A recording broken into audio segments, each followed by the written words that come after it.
Welcome to the final day of racing for the Ocean Race Europe.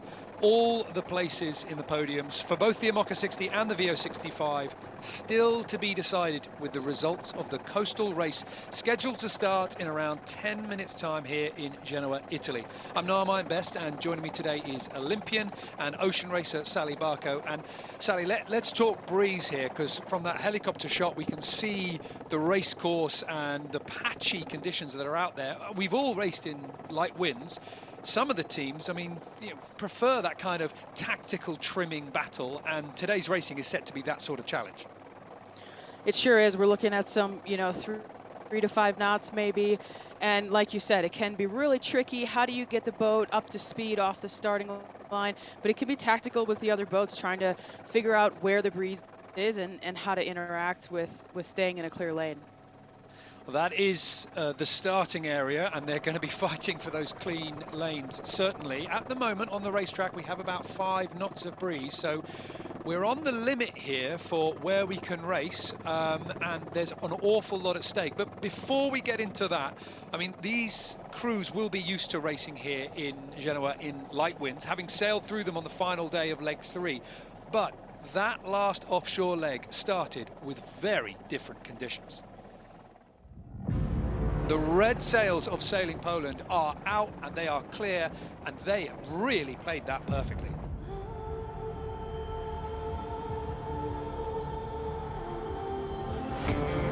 And they are going to have a real wide lane for themselves to choose from, plenty of fresh air.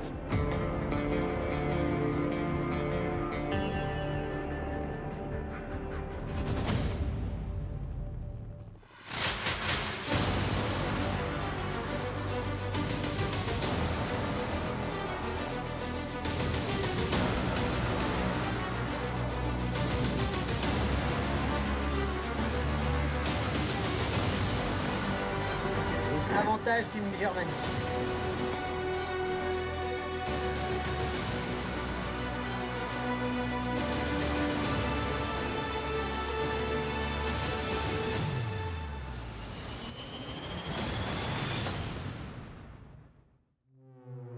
We have a bit of a split in the fleet again. After the first mark already, Poland and the Austrian team already chose to go offshore, while the rest of us are going inshore.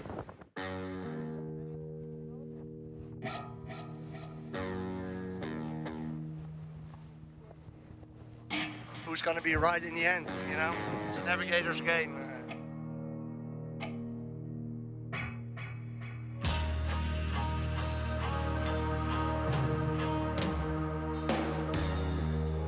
It's a love and hate relationship. All day we didn't have much shade, and you're gonna see a lot of lobsters tomorrow.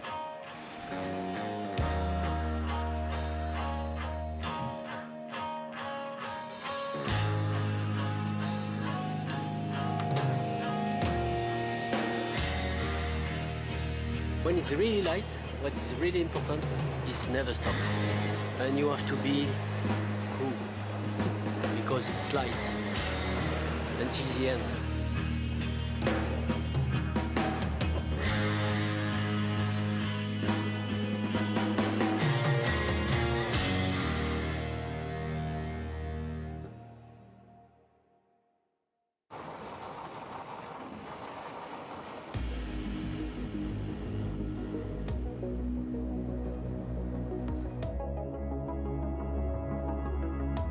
We know that down there is Cannes and Monaco and Champagne and caviar. Here we're still on freeze-dried and salty water.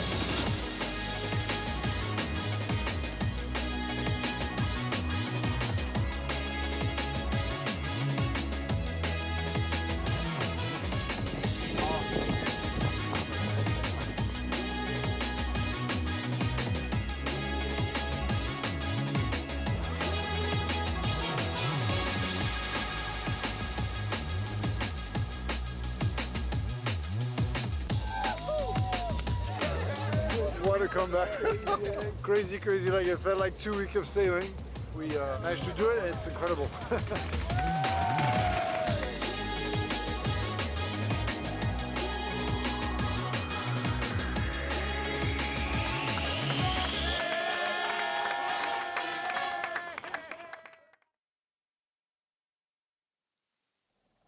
So a win for Merpuri Foundation Racing and Offshore Team Germany in the VO65 and the IMOCA 60 class. And before racing gets underway, as we can see, that there's breeze enough right now to move these boats forward. I mean, we are on the limit. However, this coastal race is important, and this is why it's important. Let's take a look at the scores as they stand at the moment in the VO65 class. This is the boat that is set to get off the line first. Merpuri Foundation Racing Team currently sitting in first place on 18 points, with Axonabel Ocean Racing in second, Sailing Poland in third, then Team Childhood 1, and the Austrians Ambersail 2 and Viva Mexico making up the rest of the positions. But the important thing here, Sally, is the podium positions can still change at this point. That's right, with Team Childhood having a chance to break into the top position here if Sailing Poland falls off the podium position in this race. It can be really tricky and a little bit of tense on the water as they're waiting for this start to happen. Well, let's see what those conditions are, because this is the crucial thing here, isn't it, Sally, is that I mean, I'm relieved, and I'm sure you are as well, to see Merpuri Foundation Racing Team with sails that appear to be set. However, they're probably not very relieved to see it, are they? Because I'm guessing they would prefer it to be too light to race today. Yeah, I'm guessing, well, I don't know. I mean, you know, everybody out there is a racer and they love being on the race course. And I remember, you know, you have a short coastal race. It makes everybody super intense no matter what the conditions are and whatever your place is. So great for them to be practicing and training here. They've got the masthead code 0 out.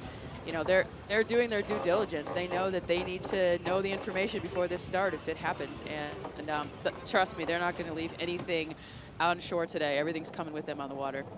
It's a very fair point, because I'm used to seeing the boat that doesn't want to race. They want the race committee to think it's too light to race. I'm used to seeing them with the sails down, deliberately going, oh, look, there's no race, there's no breeze. Well, Merpuri's out there, they're getting their data. They're seeing what the breeze is doing and how best to attack the race course. The masthead code 0 now getting furled away. They're happy with what they know for the moment. I mean, breeze-wise, we're getting the data back in from the race course, and we are seeing 5.5 knots. I mean, it's moving around a fair bit, but at the moment it is blowing in from the south onto the shore, and that's right on the limit. That is right on the limit. I mean, you can see that in Johan Richamp's face, because the last leg, I mean, these guys got the win into Genoa right at the last minute. It was the last move, just finding the breeze. And it was Team Childhood 1, who we're seeing now, who was the boat that tried to stay inshore for a little bit too long. This boat sailed a beautiful leg 3, just gave it away.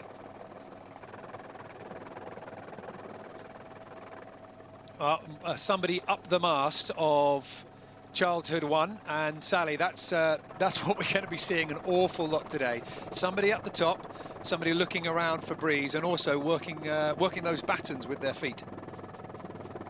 Yeah, that's what I was going to say. This is the biggest advantage of, well, having some eyes up there is going to be great, but with the flat water, you can kind of see a few miles ahead and see if there's any breeze, but being able to pop those battens in any sort of tack or jibe for that matter is going to be a huge advantage. And you know, you saw it in the leg, is that it takes a lot of energy and a lot of coordination actually to pop those battens. If you don't have somebody up, when you're offshore, it's a balance. If there's wind, you have somebody up the rig. Well, it takes quite a bit. It takes time to get them up there. You know, so you're balancing. Do I pop the battens with the Cunningham and the main sheet and the runner, or do I have somebody up the rig? And for sure on this short coastal, to have somebody up the rig.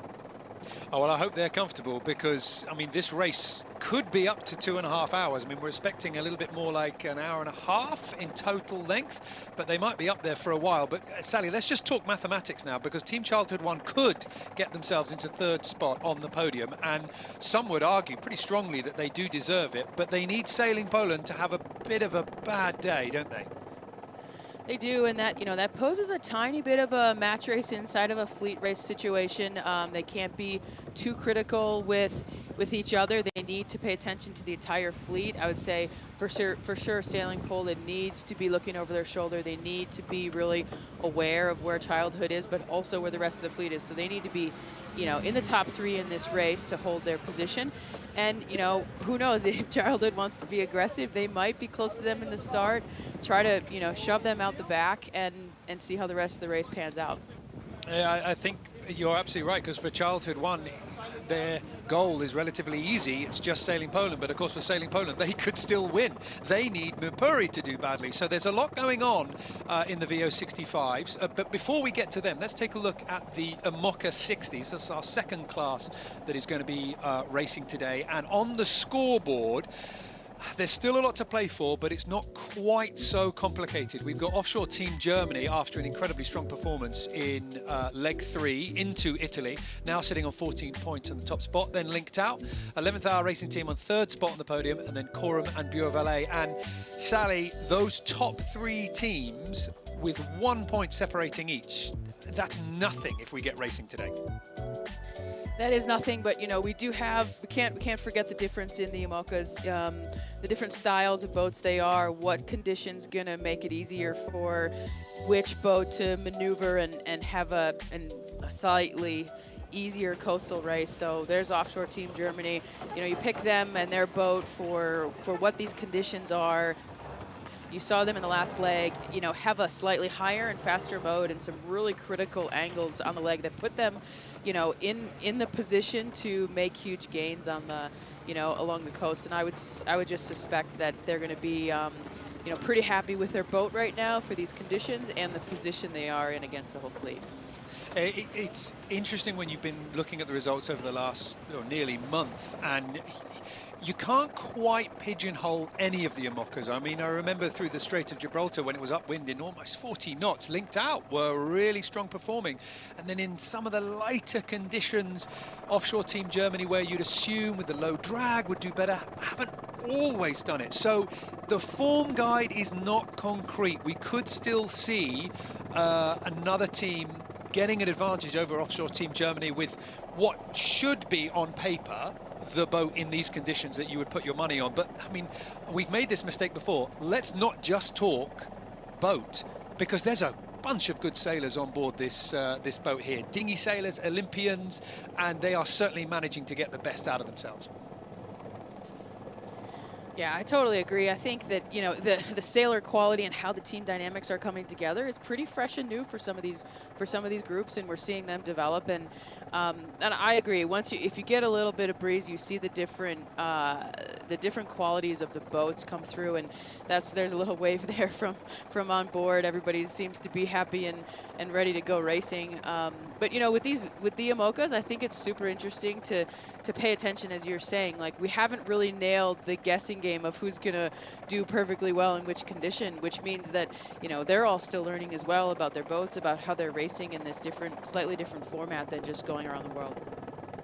And Robert Stanjek on board offshore Team Germany will be, well, to a certain extent, I think, in his element. I mean, he's used a little bit more to the sort of dinghy side. The sort of smaller keelboat coastal racing, I think, is a little bit more his forte.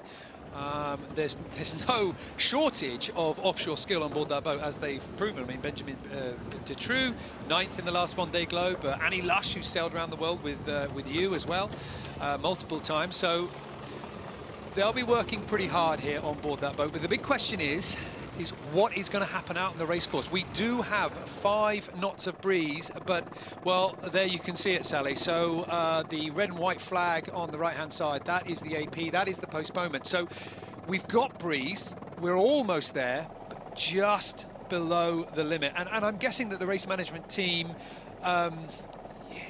we've had 3 good offshore races. We've had a good coastal. The conditions have been good, and we've seen the best teams rise to the top. We don't really want to jeopardize that by putting people out onto the course just to drift around. No, that's true. I mean, you don't want to just have a drifter, a bit of a race that's super unfair, but you can see the ripples on the water starting to come in there far away. I mean, I wonder if the breeze is trying to fill. Like I said before, everybody out there wants to go racing, and some of this game is learning about pushing the team in the pressure situations, pushing the boat in a different condition, testing your tactics. I mean, it's going to be acceleration off the line, and making a first decision is going to be, if we actually get going, is going to be, a big deal. And it's a part of the game when you come to the ocean race next time around. And I think it's a good challenge for everybody that, if we can go racing, they're all going to be up for it. Well, certainly, if we do not get racing in today, and there is a time limit, 1400 local time, if we do not get racing in today before that point, that is the official cutoff written into the rules. So Offshore Team Germany and Merpoi Foundation Racing Team, they win their classes in the Ocean Race Europe, and from fair performance as well. They haven't just got lucky here based on the rules. You know, they have been consistently the top performers, but the rest of the teams will be very keen to get racing underway. And we do have 5 knots on the course, so we are not far south of the conditions needed, but a postponement has been called. So you're going to want to keep your eyes peeled on our social media channels for all the latest updates. We are going to take a little break here, but we will be back with the latest information, and as conditions improve, fingers crossed, with the racing here in Genoa. We'll see you soon.